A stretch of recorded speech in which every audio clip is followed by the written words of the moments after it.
আমাকে সে ধর্ষণ করছে। তো এরপরে সে যাওয়ার পরে ম্যানেজার সে 2 বার করছে। এরপরে আসছে আবার আপনার হোটেলে স্টাফ, সেও 2 বার করছে। আমার হাতের বাঁধনটা খুলে দিয়ে গেছে। কে? আপনার হোটেলের স্টাফ, যে স্টাফ এসেছিল আপনার যে লাস্টে যে, আর ম্যানেজার তো করছে পরে, আমার হাজবেন্ডের পরে। একটা প্রশ্নই করছি, তুই একটাবার আমার সাথে কথা বল, আমার বাঁধনটা খুল। তা আমার একটু সরাইছে মুখটা, গামছাটা সরাই, বলতেছে কি সমস্যা কি তোর? আমি বলছি তোর এটা এই কাজগুলো কে করতে বলছে? পরে বলতেছে তোর স্বামী আমাকে ভাড়া করছে টাকা দিয়ে। আমি বলছি তোর ঘরে কি মা বোন নাই? আপনার স্বামী আপনার সঙ্গে শোয়ার জন্য একটা লোককে ভাড়া করছে টাকা দিয়ে? একটা না স্যার, 2 জনকে। ও মাই গড। সে নিজে আমাকে হাত বাঁধছে, পা বাঁধছে, মুখ বাঁধছে। আপনার এই হাজবেন্ড হচ্ছে মাদ্রাসার ইমাম ছিল? জি, এখনো করে। এখনো মাদ্রাসা? এখনো করে। যিনি এই আপনার অ্যাকর্ডিং টু ইউ যিনি হোটেলে নিয়ে অন্য মানুষদেরকে দিয়ে করাইছে, সেটা আপনার হাজবেন্ড? জি। আমি তো, আমার মুখ তো বাঁধা, আমি তো চিৎকার দিতে পারতেছি না। মানে শিয়াল কুকুর যেভাবে কামড়ায় কামড়ায় ছিঁড়া খায়, সেভাবে আমাকে কষ্ট দিচ্ছে। তো আমি ওর পা ধরে অনেক কান্না করছি ভাই। ওর স্যার একটু হৃদয় ঘামে নাই। আজকে আমার সাথে যে কাজটা ও করছে, কালকে যে ওর বোনের সাথে আল্লাহ যদি না করুক এটা এরকম কিছু হয়। এমনিতে আমি সিজার হয়েছি, সিজার হইতে মিনিমাম তো মানুষের 4-5 বছর এমনি সিলাই সময় লাগে, কিন্তু অলরেডি আমার হয়েছেই মাত্র আপনার 3 বছর। ভালো করে কিন্তু শুকায়ও না। তার ভিতরে আমার জড়াইতে 2টা টিউমার আবার ধরা পড়ছে। আমার শ্বশুর শাশুড়ি আমাকে মেনে নেয় নাই। আমি প্রায় আমার বাচ্চা হওয়ার আগ পর্যন্ত আপনার 1.5 বছর আলাদা ছিল। এবং আমার হাজব্যান্ড আগের থেকে সে অন্য মেয়েদের সাথে চ্যাটিং করে, এবং তার ফোনটা সে ওয়াশরুমে গেলে, বাথরুম করতে গেলে ফোনটা কোমরে করে নিয়ে যায়। সে মেয়েদের সাথে চ্যাটিং করে, আমার সাথে যদি সে বেডে শুয়ে থাকে মেয়েদের সাথে কথা বলে আস্তে আস্তে করে। আমার মাকে আমাকে গর্ভে ধরে নেই, আমার বাবাকে আমাকে জন্ম দেয় নাই। আমি কি দুনিয়া থেকে পিত্তহীন ছাড়া আসছি? কেন আমার সাথে এরকম অন্যায়টা কেন হচ্ছে? আমার সুখটা কোথায় আছে? আমার সুখ আমি কোথাও পাচ্ছি না। হ্যাঁ মা, তুমি আমাকে হেল্প করছো, আমার বিপদের সময় হেল্প করছো, কিন্তু আমার কাছে যখনই টাকা তো তোমাকে আমি শোধ করে দিছি, কিন্তু এইবার পারি নাই মা। কেন পারি নাই? কারণ তুমি মা, আমার কথা কি আমার ভাই হয়তো জানে না, আমার বোন জানে না, কিন্তু তুমি তো মা জানো যে আমি টাকাগুলো কোথায় খরচ করছি। তুমি যদি আতার পাশ টাঙলে কি তোমার কাছে সমান না? আমি কি তোমার মেয়ে না? তুমি প্রত্যেকটা মুহূর্তে আমার জন্য মৃত্যু কামনা করো। আমি জানি রাস্তাঘাটে মরি, আমি জানি মরি। তা আমি যদি এইভাবে করি, তাতে যদি তোমাদের মনে হয় যে না তোমরা ভালো থাকতে পারবা, কিন্তু আমি তো এটা চাই না। কেন চাই না? কারণ করা মহাপাপ। আমার বোনের সাথে আমি সম্পত্তি নিয়ে একটু ঝামেলা হয়েছে। ওর বাসায় আমি চাই না, কারণ ওর বাসায় গেলে কুকুরের মতন যাতে হবে ওর করে আমার সাথে। মানে আমি যার বোন সেটা সে কখনো সেটা মনে করে না। আপা কি নাম আপনার? রাজিয়া সুলতানের সাথে। হইছেটা কি বলতে চান? যেটা মানুষে আমার অনেক বিস্তারিত তথ্য জানে না, সেটা হচ্ছে বেসিক্যালি আমার জীবনে সবাই বলে আমি অনেক খারাপ, গ্রামের মানুষও বলে, বাট আমার ফ্যামিলিও বলে। কিন্তু আসলে যে আমার সাথে যে বর্তমান যে অবস্থান হচ্ছে, সমস্ত হচ্ছে আপনার ডিসাইড করে হচ্ছে আমার হাজব্যান্ডের উপরে মিন করে। আপনাকে খারাপ কেন বলে? কি তাদের অভিযোগ কি বলে আপনাকে নিয়ে? আমাকে বলে আমি চরিত্র খারাপ, আমি বিভিন্ন লোকের সাথে মেলামেশা করি। তারপরে আমার ভাইয়া, আপনার নাম হচ্ছে আলী, তো সে হচ্ছে আপনার সিলেটে থাকে। তো সে হচ্ছে বেসিক্যালি আসলে একটা কথা কি, উনি মানুষের কান কথা শুনে, কখনো মানে নিজের কে যাচাই করে না যে আসলে আমার বোন কি সৎ আছে না অনেস্ট আছে না খারাপ আছে। মানে মানুষ তাকে বলে তোর বোন এটা করে সেটা করে, 4 দোকান আড্ডা মারে, তো বিভিন্ন মানুষের সাথে চলাফেরা করে, হোটেলে যায়, সে এগুলো নিয়ে তখন কি করে বাসায় এসে আমাকে অত্যাচার করা শুরু করে, মারধর শুরু করে। তখন কিন্তু এইভাবে বেসিক্যালি আমার ভাই কয়েকবার আমাকে মারতে আসছে, কিন্তু একমাত্র আমার বোন প্লাস হচ্ছে আমার মা, এদের কারণ আমার ভাই আমাকে আঘাত করতে পারেনি। কেন তো ওনার ছেলের মনে করেন চাকরি চলে যাবে, এই ভয়ে মনে করেন ছেলেকে আমার গায়ে হাত দিতে দেয় না। তো এখন বিষয় হচ্ছে কি, আমি মানি আমি খুব খারাপ, আমি জঘন্য খারাপ, কিন্তু তারপরেও তো আমি তাদের সন্তান, আমি তো তাদের বোন। আমার মাকে আমাকে গর্ভে ধরে নেই, আমার বাবাকে আমাকে জন্ম দেয় নেই, আমি কি দুনিয়া থেকে পিত্তহীন ছাড়া আসছি? কেন আমার সাথে এরকম অন্যায়টা কেন হচ্ছে? আমার সুখটা কোথায় আছে? আমার সুখ আমি কোথাও পাচ্ছি না।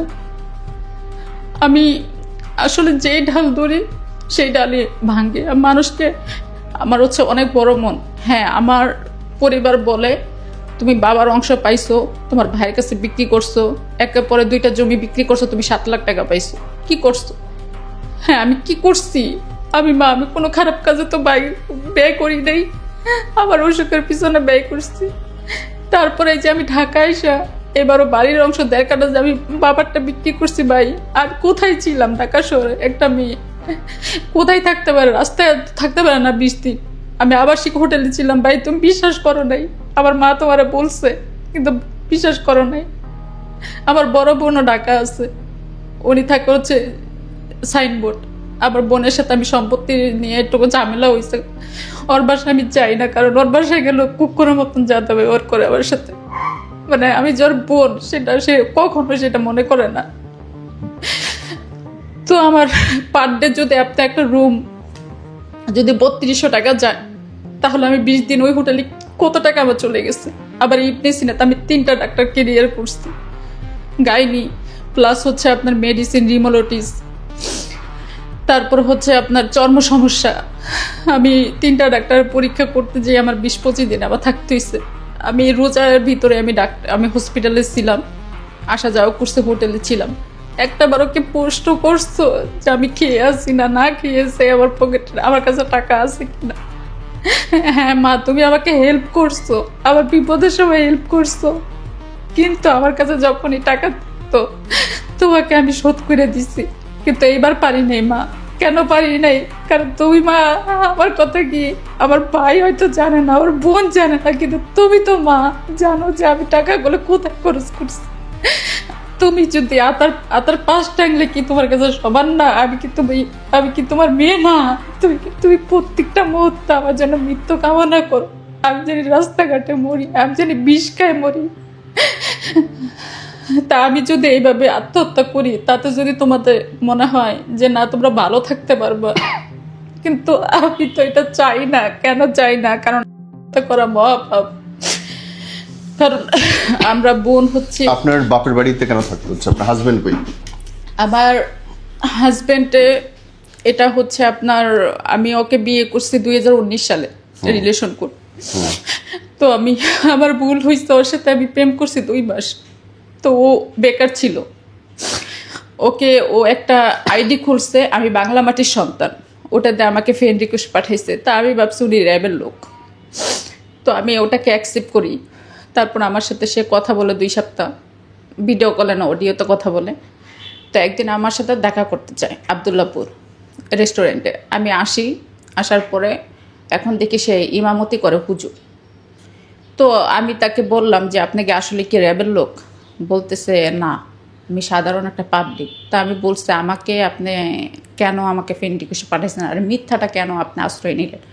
আপনার তো এই এখতিয়ার নাই যে একজনের আইডি আপনি ইউজ করে আমাকে আপনার ফ্রেন্ড রিকোয়েস্ট পাঠাবেন। পরে আমি বলছি আপনার বিরুদ্ধে আমি এখন র্যাবের কাছে কমপ্লেন দিব, ওনাদের আইডিটা কেন হ্যাক করলেন। পরে আমার বলতেছে আপনার পায়ে ধরে মাপ চাই, আমার ক্ষতি করেন না, আমি আপনাকে অনেক পছন্দ করি। তো আমি আসলে আমার যে লেবাস, আমি কর্ম করি না, এটা দিয়ে যদি আপনাকে অ্যাড পাঠাই আপনি অ্যাকসেপ্ট করবেন না। কারণ আমি তো জানি যে আপনার বাড়ির অবস্থান অনেক ভালো, আপনার বাবা একজন। তো এখন বিষয় হচ্ছে, এরপরে আমি ভাইয়া ওই যে ওর সাথে যে জড়াই গেছি ওর সামনে, যে কারণ আমি আসলে কি আমি আবেগটাকে বিশ্বাস করি। আমি আগে যখন আমার বয়সটা আপনার এখন থেকে 4 বছর আগে, আমি বিবেককে বিশ্বাস করতাম না। এখন যেটাকে বলে এটা হলো বিবেক। আর আগে যে 4 বছর আগে ঘটনা, সেটা ছিল আমার জীবনে আবেগের প্রলোভনে আমি পড়ে এই ছেলের কাছ থেকে আমি আর বেরোতে পারিনি। ওনাকে বিয়ে করছেন? জি। বাচ্চা আছে আপনাদের? জি, আমার একটা মেয়ে আছে, 4 বছর বয়স। 4 বছর বয়স চলতেছে। জামাইয়ের সাথে সমস্যা কি হইলো? হাজব্যান্ডের সাথে সমস্যা আসলে কি বলবো, ও অনেক টাকা যৌতুক নিয়েছে আমার বাবার কাছ থেকে। আমার বাবার একটা প্রাইভেট কার ছিল, এক্স করোলা, টয়টো করোলা 110। ওই গাড়িটা আমার আব্বু দিছে আমাকে ইউজ করার জন্য এবং বলছে ওটা তো তুমি ইনকাম করো, ড্রাইভার দিয়ে বিএটিতে নিয়ে করো, নাম ট্রান্সফার করে। ওই গাড়িটা আজকে এটা নষ্ট হয়, কালকে ওইটা নষ্ট হয়। তো ড্রাইভার এক পর্যায়ে ওই গাড়ি মনে করেন তিতা হয়ে গেছে ওটার পিছনে খরচ করতে করতে। তো ও কী করলো, হুট করে গাড়িটা বিক্রি করে ফেললো।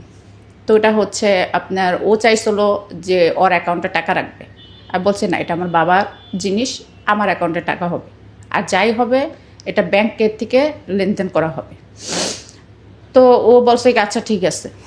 তো আমি তো আর ভাইয়া বুঝতে পারি নাই যে ওর মনে কী আছে, বা ও টাকাগুলো আত্মসাৎ করবে, ওর বাবা এবং মা খাবে। তো ওই গাড়িটা ব্যাংকের মাধ্যমে কিন্তু ওখানে বসে লেনদেন করা হয়েছে 5,55,000 টাকা দিয়ে আমি বিক্রি করছি। তো এখন বিষয় হচ্ছে নাম ট্রান্সফার, যেহেতু আমার নামে বিএটিতে করা। তো মালিক আবার বলছে যে ওনাকে তো আবার লাগবে বিএটিতে, আমার নামে আনতে হবে গাড়িটা। কয় সমস্যা নাই, ওর ফোন নাম্বার আছে, আপনার যখন লাগবে বললেন, ও যাবে, আপনার কাজ করে দিবে। তো এখন বিষয় হচ্ছে কি, এরপরে তো যে যার মতন করে ওনারা তো চলে গেছে গাড়িটাই নিয়ে। আর আমি টাকা কি করছি, আপনার এর ভিতর আমার শ্বশুর চলে আসছে ব্যাংকে, চলে আসছে আমার বাচ্চাকে কুলে নিয়ে চলে আসছে। আমি এর মাঝে একটু কথা বলতে ভুলে গেছি, কারণ আমার শ্বশুর শাশুড়ি আমাকে মেনে নেয় নাই। আমি প্রায় আমার বাচ্চা হওয়ার আগ পর্যন্ত আপনার 1.5 বছর আলাদা ছিলাম, এবং আমার হাজব্যান্ড আগের থেকে সে অন্য মেয়েদের সাথে চ্যাটিং করে, এবং তার ফোনটা সে ওয়াশরুমে গেলে, বাথরুম করতে গেলে ফোনটা কোমরে করে নিয়ে যায়। সে মেয়েদের সাথে চ্যাটিং করে, আমার সাথে যদি সে বেডে শুয়ে থাকে মেয়েদের সাথে কথা বলে আস্তে আস্তে করে। কিন্তু সে যা মনে করে কি যে আসলে আমার একটু রোগ আছে, আমার মানসিক প্রবলেম আছে ব্রেনে। এইটাই হচ্ছে এই মানসিক রোগটাই আমার জীবনটাকে শেষ করছে। কি রোগ আছে? মানে মানসিক রোগ বলতে আমি অতিরিক্ত চিল্লাফাল্লা সহ্য করতে পারি না, কোনো গাড়ি হরন বা ঝগড়া বা কারোর সাথে মিশা, এগুলো আমার একা থাকতে ভালো লাগে সবসময়। আর টোটালি আমার ঘুমই আসে না, ঘুমের ওষুধ খেলেও ঘুম আসে না, দেখা গেছে ফজরে পরে যে ঘুম আসে। ও বাবা। তো এখন ওইটাই তারা দুর্বল পয়েন্ট পাইছে, কারণ এটা নিয়ে আমি মিথ্যা বলবো না, আমার হাজব্যান্ড যতদিন আমি আলাদা ছিলাম আমার সংসারটা ভালোই ছিল। হ্যাঁ, ওর চরিত্র খারাপ ছিল, কিন্তু তারপর আমি মেনে নিচ্ছি। কেন নিচ্ছি? কারণ ওকে তো আমি ভালো তো বাসছি। হয়তো ও আমার সাথে প্রতারণা করছে, আমার ভালোবাসা তো কোনো মিথ্যা ছিল না, ছলনা ছিল না। যখন আমার বেবিটার কথা বললাম, আমার বিয়ে 2 বছর হয়ে গেছে, ওকে বললাম আমি সংসার করছি 5.5 বছর। তো আমি ওকে বললাম যে আমি একটা বাচ্চা নিব, বাচ্চা নিলে হয়তো আমার ব্রেনে মানসিক চাপটা কমে যাবে, আমি বাচ্চা নিয়ে ব্যস্ত থাকলে আমার এই চাপটা থাকবে না। তো আমাকে বলতেছে না, বাচ্চা নেওয়া যাবে না। তো কোনো রকমও রাজি হয় না, ওকে জোর করে ওকে আমি হসপিটালে নিয়ে যাই, ডাক্তারের সাথে কথা বলে বাচ্চা কনসিভ করাই। এরপরে সে দেখি কি তার ভিতর চেঞ্জ, হঠাৎ করে সে বাসায় থাকে না। তো সে একদিনও মনে করেন রাত্রে বাসায় থাকে না। আমি তাকে প্রশ্ন করলাম যে আমার সিজার হয়েছে, আমি বেবি না পারি না, তুমি বাসায় কেন থাকো না? ওকে না আমি কীভাবে রান্না করব, না ওকে আমি পালবো, তো তুমি তো আমার একটু হেল্প করবা। তো তখন যে সে গোপনে বিয়ে করে ফেলছে আমি কিন্তু তখনও জানি না বিষয়টা। সে একটাবার আমাকে বলতো, আমি তো তার ওয়াইফ, আমি তো সে তো তখন তো ডিভোর্স দেয়নি। তো সে আমাকে বলতো কি আমি একটা ফ্যাক্টরিতে চাকরি করি। আচ্ছা ঠিক আছে, বেসিক্যালি তুমি ফ্যাক্টরিতে চাকরি করো, তা ফ্যাক্টরি ঠিকানাটা দাও, আমি যাব, মালিকের সাথে কথা বলবো, কারণ আমার এটা অধিকার আছে, কারণ আমি তার ওয়াইফ। সে ফ্যাক্টরিতে প্রতিদিন রাত্রে কেন যায়, এবং সে ভোরবেলা আসে আবার রাতে চলে যায়, আবার কিছুদিন আসে, আবার আমার মাঝে মধ্যে সে 2-3 দিন আসে না বাসায়। টাকা পয়সা দিচ্ছিল ঠিকঠাক? না, টাকা পয়সা দেয় নাই। মাঝে আমার সংসারে আপনার মনে করেন ওর বাবার সাথে ও আন্ডারস্ট্যান্ডিং শুরু করছে, আলাদা থাকা অবস্থা যখন। ওর বাবাও কিন্তু জানে ও গোপনে বিয়ে করছে, কিন্তু বাট আমি জানি না, এটা আমার কপাল। তো ওর বাবা বলল কি যে তোর ওয়াইফ যে অসুস্থ, ওর যে এসিলিটা হয়েছে, এটা এই রিপোর্টটা যে পজিটিভ আসছে, তো ওকে বল তোর দ্বিতীয় বিয়ে করার পারমিশন দিতে। তো হঠাৎ করে আমাকে একদিন বলতেছে কি যে আমাকে বিয়ে করার পারমিশন দাও। আমি বলছি কেন বিয়ে করার পারমিশন দেবো, আমি কখন, আমি কি মারা গেছি? আচ্ছা ঠিক আছে। পরে আমার শ্বশুর বলতেছে তোমারও সেবা করবে, তুমি ওকে বিয়ে অনুমতি দাও, তুমি বড় বউ তোমাকে হাত পা টিপে দিবে, রান্না করে খাওয়াবে। তা আমি বলছি এটা আচ্ছা ঠিক আছে, আমার সব কথাই ঠিক আছে, উনি আমাকে সেবা করবে, সব কিছুই ঠিক, কিন্তু আমার কথা হচ্ছে আমি কখনো সতীনে ঘর করতে পারবো না। যদি বেসিক্যালি আমার যে রোগটা হয়েছে এটা কি ভাই আমার কি অপরাধ? আমি কি আল্লাহর কাছে চেয়ে আনছিলাম যে আল্লাহ তুমি আমাকে এসি লিটার দাও যার কারণে আমার ব্লাড ক্যান্সার হোক? আজকে আমার শরীরে আমার অবস্থান নাই। আপনাকে আমি কি দেখাবো? আমি একটা মেয়ে মানুষ, আমার জামা খুললে মানে গোটাতে অভাব নাই। আমার এই রোগটা নিয়ে যে আমি কতটা কষ্টে আছি একমাত্র আল্লাহ জানে, আমি জানি। আমি কোনো ডাক্তার ওষুধ খেয়ে আমি ভালো হচ্ছি না। এটা হচ্ছে আপনারা ভাইরা যারা দর্শকরা দেখতেছেন, আপনারা যদি আমার কথা বিশ্বাস না করেন, আমার মৃত বাবা মারা গেছে 1.5 বছর। বাবার কসম খেয়ে বলতেছে, আমার তো মেয়ে, আমি পেটে ধরছি, বাচ্চার কসম খেয়ে বলতেছে আমার এই রোগটার থেকে আমি বেরোইতেই পারতেছি না। আমার এখনো 3.5 বছর আমি সার্কিদের ট্রিটমেন্ট করার পরও সেম আমার পরীক্ষা আবার করতে দিচ্ছে যে এনআইটের পরীক্ষাটা আবার করেন পিজিতে। রিপোর্ট আবার পজিটিভ আসছে।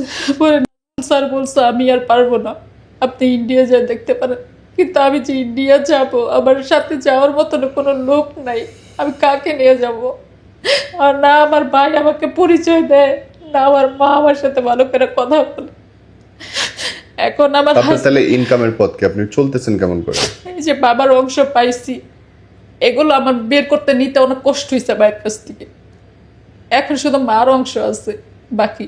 আর মার অংশ আমি জানি না আমার কপালে এটা কি আছে, মার অংশ আসলে কি থাকবে কিনা আমার কপালে। কারণ আমার ভাই যা শুরু করছে আর আমার মা যা শুরু করছে, মনে করেন আমার আসলে পায়ের তলা মাটি আমার ঠিক নাই। আমি গোড়া গাছকে কিভাবে হাত দিব? কারণ আমার আম্মা, আমরা বোন একজন মারা গেছে দিয়ে সুসাইড করে, তার হাজবেন্ড ভালো না। এখন আমার আম্মা চাচ্ছে ওর মতন করে যেতে আমিও মারা যাই করে না। কেন আপনি কেন চলে যাবেন? মানে তারা কোনো রকমই বিশ্বাস করে না যে এগুলো যে আমার সাথে একের পর একটা হচ্ছে, এগুলো আমি আসলে আমি নির্দোষ, আমার কোনো দোষ নাই। মানুষ আমার নামে খারাপ কেলেম উঠাচ্ছে। আপনি অফের আমার কাছে বলছিলেন যে আপনার হাজবেন্ড আপনার সাথে অনেক খারাপ করছে, আপনি এবং সেটা কেসও করছে। আপনি কি ঘটনাটা শেয়ার করতে চান? বিষয়টা হচ্ছে আমার, এটা হচ্ছে 2023 সালের ঘটনা। আপনার এটা হচ্ছে ডিসেম্বরে 14 তারিখে ও আমাকে ফোন দেয় বলে কি আমার বাচ্চা আইসিইউতে ভর্তি, ওর অবস্থা অনেক খারাপ। তখন কি আপনাদের সেপারেশন?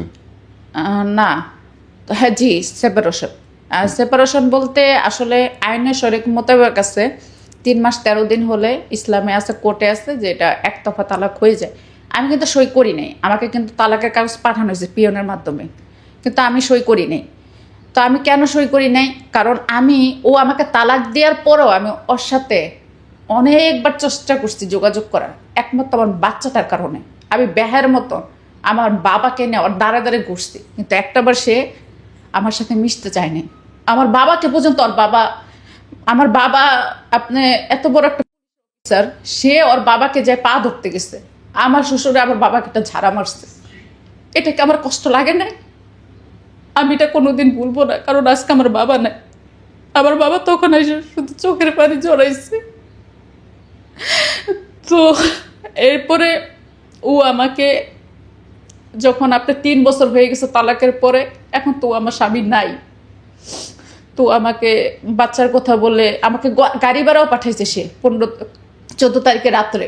আমি 15 তারিখে আপনারা আসার পরে ঢাকা ও আমাকে আজমেরি মেনশনে আশেপাশে হাজি ক্যামে একটা রেস্টুরেন্টে বসতে বলে, আমাকে বলে তুমি তো চা খাও।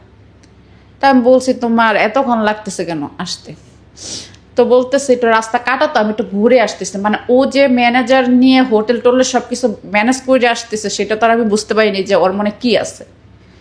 তো আমি আসলে প্রথম থেকেই ওকে ভালোই বাসতাম, অনেক বিশ্বাস করতাম, এখনো বাসি। কিন্তু যখন ওর কার্যকলাপগুলো মনে পড়ে, খারাপ দৃশ্যগুলো, তখন ওর প্রতি আমার ঘৃণা আসে, ভালোবাসা আর আসে না। তো ও কি করলো, আসলো 1 ঘন্টা পরে আসছে ওই রেস্টুরেন্টে। তো আমাকে বলতেছে চা খাওয়া হয়েছে? আমাকে হ্যাঁ হয়েছে। তা আমাকে এখন বাচ্চার কাছে নিয়ে চল হসপিটালে। আমাকে বলতেছে বাচ্চা তো আইসিইউ তো নাই। আমি বললাম কেন? তা আমাকে কেন আনছো? কয় তুই এর আগে আমার নামে কাবিনের মামলা দিচ্ছ গোপালগঞ্জে, আবার যৌতুক মামলা দিচ্ছস, আমাকে একটা পর একটা হেনস্থার তুই করতেছস, তোর আমি বাঁচতে দিব না এখন। তা আমি বলছি আমি কি এমন অন্যায় করলাম? পরে বলতেছে যে এখন তোর আমি যেটা বলি এটা শোন চুপ করে।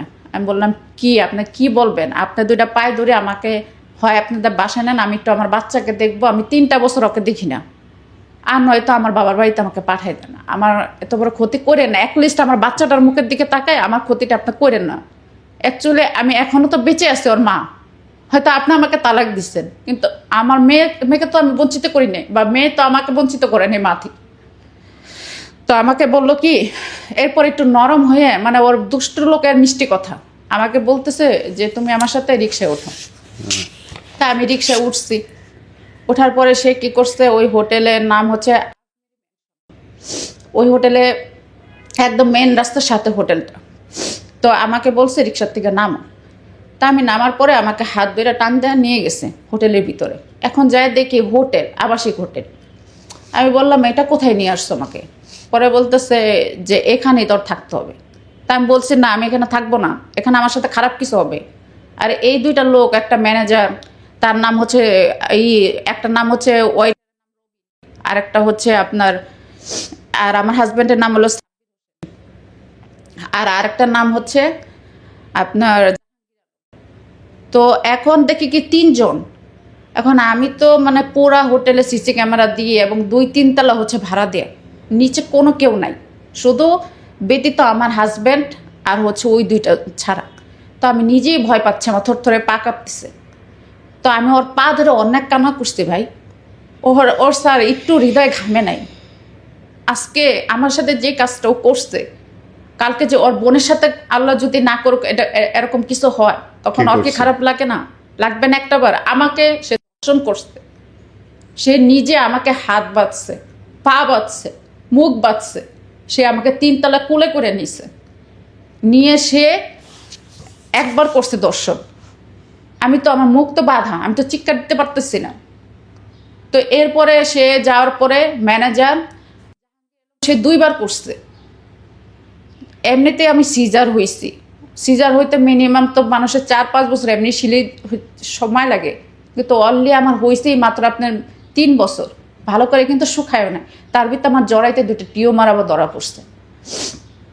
তো এই অবস্থানের ভিতরে আপনার ম্যানেজারে তো 2বার করছে, আমার সাথে জোর জবরদস্তি অনেক কষ্ট দিছে আমাকে, মানে শিয়াল কুকুর যেভাবে কামড়ায় কামড়ায় ছিঁড়া খায় সেভাবে আমাকে কষ্ট দিচ্ছে। কিন্তু আমি খালি আল্লাহকে বলছি, আল্লাহ তুমি আমার একটাবার সুযোগ দাও, যাতে এই নরপিশাচ জানোয়ারদের যাতে আমি বিচার করতে পারি। তো আল্লাহ, হ্যাঁ, আল্লাহ আমার ডাক শুনছে। তো এরপরে ওই আপনার হোটেলের ম্যানেজার ক্যাশের থেকে 1 লক্ষ টাকা নিয়ে গেছে হোটেলে, এবং তার আইডেন্টি কার্ড নিয়ে গেছে। তার বাড়ি হচ্ছে সিলেট। তো এরপরে আসছে আবার আপনার হোটেলে স্টাফ, সেও 2বার করছে। মানে আমি তো হচ্ছে খালি আল্লাহকে মনে মনে ডাকতেছি, আমি তো জোরে বলতে পারতেছি না মুখ দিয়ে কিছু।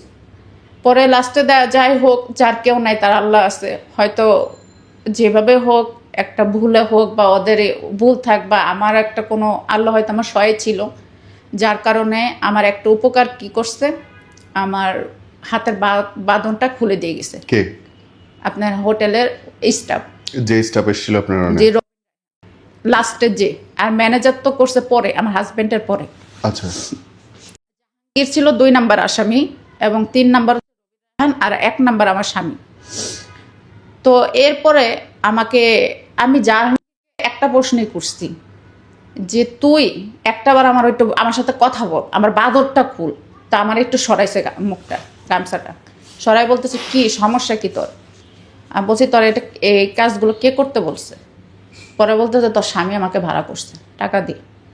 আমি বলছি তোর ঘরে কি মা বোন নাই? আপনার স্বামী আপনার সঙ্গে শোয়ার জন্য একটা লোককে ভাড়া করছে টাকা দিয়ে? একটা না স্যার, 2 জনকে। ও মাই গড। তো আমি বললাম আমার স্বামী আমাকে এটা করছে, তো তোরাই বা এটা কেন করতেছিস? তো তোরা তো, আমি তো তোর বোনও হইতে পারি। তা আমি অনেকবার ওই ম্যানেজারকে বলছি আমি আর সহ্য করতে পারতেছি না, আমি আর পারবো না সহ্য করতে, আমি মারা যাব। আমার সাথে এরকম জুলেম ভাই কইরেন না, আপনার কাছে পা ধরি, আমাকে ছেড়ে দেন, ছেড়ে দেন। কিন্তু আমি স্যার তাদের কাছ থেকে রক্ষা পাইনি। পরে লাস্টে রক্ষা একজনের কাছেই পাইছি, লাস্টে যে স্টাফ করে গেছে আমার সাথে 2 বার। সে করে বাঁধনটা খুলে দিয়ে গেছে। সেও বলছে যে আপনার হাজবেন্ড হ্যাঁ, সেও একই কথাই বলছে যে আমার হাজবেন্ড তাদেরকে টাকা দেওয়া ভাড়া করছে। এত ক্ষোভ কেন আপনার উপর আপনার হাজবেন্ডের? খুব আমি তো স্যার আপনাকে বলেই গেছি, ওর নামে যৌতুক মামলা করছি, আমার বাবার কাছ থেকে 5 লক্ষ টাকা নিচ্ছে, আবার গাড়িটা বিক্রি করছে, সমস্ত টাকা আমার চিকিৎসার কথা বলে ব্যাংক থেকে আমিই তুলছি। আমি বলত, আমাকে বলছে ব্যাংকে চুরি হয়, ডাকাতি হয়, আমি ঘরাই না রাখছি ডরে। সে আমাকে ঘুমের ওষুধ খাওয়ায় মারধর করে আমাকে ফ্লোরে শুয়ে রেখে রক্তাক্ত করে ডরের থেকে টাকা নিয়ে চলে গেছে বাবা মার কাছে। যৌতুক মামলা করছে, আমাকে কয়েকবার হুমকি দিচ্ছে। এরপরে কি এই ইনসিডেন্ট নিয়ে মামলা করছেন? জি, এটা নেওয়ার পরে আমি থানায় মামলা হয়েছে, থানায় মামলা হয়েছে। প্লাস আমি একটা কথাই বলবো যে আমি এটা সূক্ষ্ম বিচার চাই, কারণ আমি ওদের সাজা চাই। কেন আমার সাথে এরকমটা করলো? আপনার লাইফ নিয়ে যদি মানুষ শেখে, কি শিখতে পারে বলেন তো? আমি আসলে বেসিক্যালি আমি একটা কথাই আপনাদের দর্শকদের উদ্দেশ্যে বলতে চাই, বোন হোক, মা হোক, বা ভাই হোক, বা বাবা হোক, সবাদের উদ্দেশ্যে একটা কথাই বলি, আপনারা প্লিজ কেউ রিলেশন করে বিয়ে করেন না।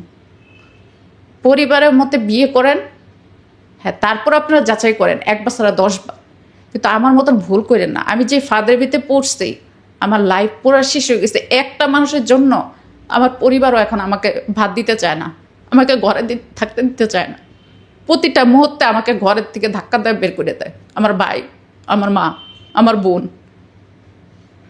তা আমি এটাই খালি একটা কথাই বলবো যে মানুষের উপরের রূপ দেখা কখনো মুগ্ধ হবে না, তার ভিতরটা আগে জানুন। আপনার এই হাজবেন্ড হচ্ছে মাদ্রাসার ইমাম ছিল? জি, এখনো করে, এখনো করে। যিনি এই আপনার অ্যাকর্ডিং টু ইউ যিনি হোটেলে নিয়ে অন্য মানুষদেরকে দিয়ে করাইছে, সেটা আপনার হাজবেন্ড? জি, এবং তার ছবিও আছে। আমি চাই তার মুখোশটা খুলে দিতে। আর তার অনেক পেশা আছে, সে তার ইনকাম হাতরত সব ভালো, তার বাবারও তারও। সে মানুষের কাছে ইউটিউবে যে স্যার মানুষের সাহায্য করে না, যে আমার মা অসুস্থ, বউ অসুস্থ, এরকম সাহায্য করে করে সে গাড়ি করে, অটো রিক্সা করে। এগুলো আমাকে দিয়ে সে কয়েকবার করাইছে, আমাকে দিয়ে আমাকে দিয়ে ব্যবসা করাইছে। আমার বাবা বলছে তুমি এই ভিডিও কেন করছো? আমার কিসের অভাব আছে? আমার সম্পত্তি নাই, তুমি কি পাবা না? তোমার কিসের অভাব? তোমার স্বামীর কথা কেন তুমি এগুলো করতেছো? আমি বাবাকে একটা কথাই বলছি, বাবা বিয়ের আগে হলো বাবা মা থাকে, বিয়ের পরে হচ্ছে মেয়ে হচ্ছে পরাধীন। মানে আপনাকে দিয়ে ভিক্ষাও করাইছে? হ্যাঁ, আমাকে দিয়ে ভিক্ষাও করাইছে, একবার না 5-6 বার করাইছে। কিন্তু সেই টাকাগুলো সে নিয়ে গেছে, বিকাশ নাম্বার তার দিয়ে রাখতো, টাকাগুলো তার কাছে যাইতো, আমার কাছে 1 টাকাও আসেনি। পরে লাস্টে আমার সাথে আমি আরেকটা কথা বলতে বাধ্য হচ্ছি। হ্যাঁ, আমার এই ভিডিওটা অনেক জায়গায় ছড়াবে, আমি ইচ্ছা করেই ছড়াবো। আমি আপনাকে বলছি এটা পাবলিক প্লেস করতে। কেন করছি? কারণ আমিও কয়েকবার ভিডিও করছি সাহায্যের। হ্যাঁ, আমি ওইভাবে সাহায্যের ভিডিও করি নাই। আমি প্রতিবেদন একটা কথাই বলছি যে আমি অসুস্থ। সেটা কখন বলছি? যখন আমি আমার পরিবারের কাছ থেকে কোনো হেল্প পাইনি। তখন ইউটিউবাররা কি করছে, যেখান থেকে আমাকে সাহায্য করবে সেখানে আমার হাজবেন্ড যে বাধা দিচ্ছে, যে মেয়ে খারাপ, ওর পেশাই এটা, ও এরকম ভিক্ষা করে। হ্যাঁ, সাব্বির আহমেদ ভিক্ষা তো আমি করি না, আমাকে ভিক্ষা করার পরিস্থিতি নিচে তুমি নামাইছো। আমার বাবার একটা নাম আছে, সুনাম আছে। আপনি কি চান আপনার মোবাইল বা বিকাশ নম্বরটা বলতে? হ্যাঁ, আমি আসলে একটা জিনিস চাই। আমি আসলে বর্তমান আমি বাড়িতে আছি ঠিকই, আমার পরিবারে কোনো আর্থিক অবস্থা খারাপ নাই। আমাদের ঢাকা বাড়ি আছে, ড্যামরা সারুলিয়া, কিন্তু আমার বাবা ওই বাড়িটা আমার ভাইকে লিখে দিয়ে গেছে মৃত্যুর আগে। এরপরে জায়গা জমি বাড়িতে যা আছে এগুলো আর ভাগ করতে পারেনি। বাবা হঠাৎ ব্রেন স্ট্রোক করে মারা গেছে। তো এখন বিষয় হচ্ছে আমার অবস্থা খুব করুণীয়। স্যার, আমি দর্শকদের উদ্দেশ্য ভাইরা আমি একটা কথাই আপনাদের বলবো, আমার আসলে থাকার মতন কোনো অবস্থান নাই। যদি কোনো হৃদয়দান ব্যক্তি, যদি আমার কিন্তু বেবি হবে না, আমি জড়াই ফেলে দিছি, জীবনে কখন আমি বাচ্চার মা হতে পারবো না, কারণ এটা আমার দুর্ভাগ্য, এটা আমার কপালে লেখা ছিল, আমি ইচ্ছা করে তোর করিনি। টিউমার জরায় মুখে হয়েছে। আমি কতদিন আমি শরীরে প্রতি মাসে যে মেন্স হয় এটা কতদিন আমি আটকে রাখবো? তো এখন বিষয় হচ্ছে আমি চাচ্ছি যে আমার জীবনে কেউ একজন আসুক। কেন? আমার এখন দাঁড়াবার কোনো ঠাঁই নেই, পাটতলা মাটি নেই। কারণ আমি আমার হাজব্যান্ডের সংসার করব না, ওই জানোয়ারের কাছে আমি যাব না। ওই জানোয়ার 28 তারিখে আমার কাছে আমাকে বলতেছে তুমি আমাকে ভিক্ষা দাও, আরেকবার সুযোগ দাও, আমার জীবন আসো। কেন আমি তোর জীবনে যাব? আমি যাব না তো। কারণ যে মানুষের প্রতি থেকে একবার বিশ্বাস উঠে যায়, সে যে দ্বিতীয়বার যাবার করবে না তার কি গ্যারান্টি আছে? এখন আমি একটা কথাই বলবো, সেটা হচ্ছে ভাইরা, আপনারা তো অনেক প্রবাসে থাকেন, মানুষকে অনেক দান সদ্গা করেন। হ্যাঁ, আমার এটা পেশা না, আমার এটা পেশা না। আজকে আমি একটাবার খোঁজ নেয় দেখেন, আপনার একটাবার আমার বাড়িতে যান, যাই আপনার এলাকার মানুষের কাছে খোঁজ নিতে হবে না, একটাবার আমার মেডিকেল সার্টিফিকেট দেখেন, ডাক্তার